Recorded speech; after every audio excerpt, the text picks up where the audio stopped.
Within the mountain of junk mail that gets pushed through my letterbox every week is the one catalogue I'll read from front to back, the Aldi catalogue. My partner and I have been umming and ahhing about getting ourselves e-bikes, and when we saw that they were back again at Aldi, we shot down to a local store and picked up one of each version. With zero knowledge on these models and no real expectations, here is a short overview of our last week and a bit with these bikes. Hopefully I can shed some light on some reviews I've seen on the internet and give you some more info in general. If you have any questions, leave it down in the comments below, and if there's any interest in how I upgraded my Aldi e-bike, let me know and I might do a future video on what you can do to better your ride. After already spending the cash, I decided to look into the Estate City branding, and to my surprise I found that there was a small online presence in the form of an Instagram and YouTube page, at least for these Australian versions of the bikes. Not a whole lot was to be gained from here, but it does seem like it might be a brand Aldi will push in the future. For your $999, you have a choice of the blue unisex version or the black male version. And apart from the colour, the only differences between the two are a different frame configuration and handlebar style. All the other main components remain the same. At this price point, there are obviously some corners to be cut in terms of quality, but for an average bike tinkerer like myself, I found that most of the lower quality items were either easily upgradable or good enough. Some probably not though, so I'll touch on that later.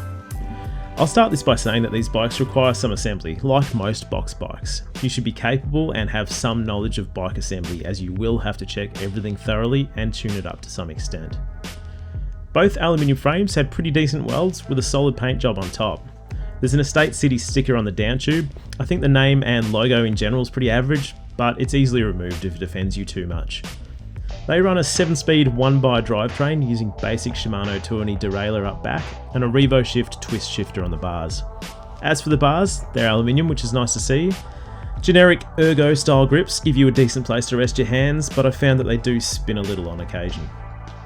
Brakes are generic V brakes, front and back, with generic levers to match. I know some people will say this isn't good enough for an e-bike, but for something that tops out at 25 k's an hour, I don't think it's a huge issue. The saddle is great if you like a sore ass after 2 minutes. We swapped ours for Cell Royales after the first ride. Totally worth it. The front fork is an ass sandwich. They must have had a bin of leftovers at the factory needing used up, because these are the cheapest of the cheap. Clunky, flimsy, downright useless. Obviously part of shoeing it into the sub $1,000 budget, but I would rather they've just stuck a solid fork on it. And that's exactly what I did on day 2, but that's a story for later. The battery unclips with the use of a key and integrates nicely into the down tube. Charge time is around 6 hours from empty, and from our experience so far, the stated range of 30 k's seems pretty on the money, but being pedal assist, this obviously varies due to so many factors. I'm definitely on the heavier end of the weight limit for this bike, and the motor is more than capable of helping me up a decent hill, so I think most riders will find it adequate. Last up, the wheels are unbranded 700C double wall alloys with decent enough tyres to keep you upright on paved or light gravel roads. No real complaints there. Here's a short clip of what the motor sounds like spooling up, and warning, there is a little bit of wind noise here.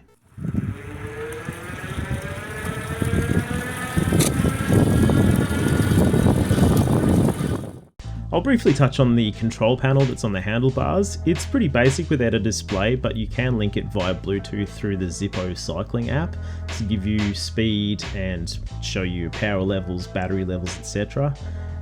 I've seen a fair few comments from Android users having trouble getting the app to connect to the bike.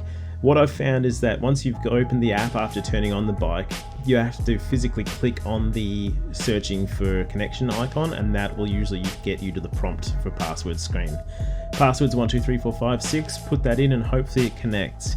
If you still have problems after that, go into your app settings, clear the cache, clear anything else in there memory wise, toggle your Bluetooth, then try it again. That's what's worked for me on the couple of occasions that it stuffed up initially. Now I seem to have a pretty good success rate connecting to it. Hopefully I've managed to shed a little bit more light on this bike and what it has to offer. I think for the price and the fact that Aldi has a 60-day take it back guarantee and it's got a year's warranty on it, it's not too bad. I think it's a great first e-bike, but please make sure that it's competently assembled and checked over. If you're not 100% sure that you can assemble it, take it to someone that can, as incorrectly fitted or adjusted brakes can have serious consequences. I've seen several reviews online blaming poor assembly leading to issues as a fault of the bike, and that's not really fair. take it to a bike shop for a check over, or maybe stick to something pre-assembled if you can fork out the extra money. Thanks for watching, and let me know if you'd like a video on all the budget upgrades I've made to make my bike way more enjoyable. Bye for now.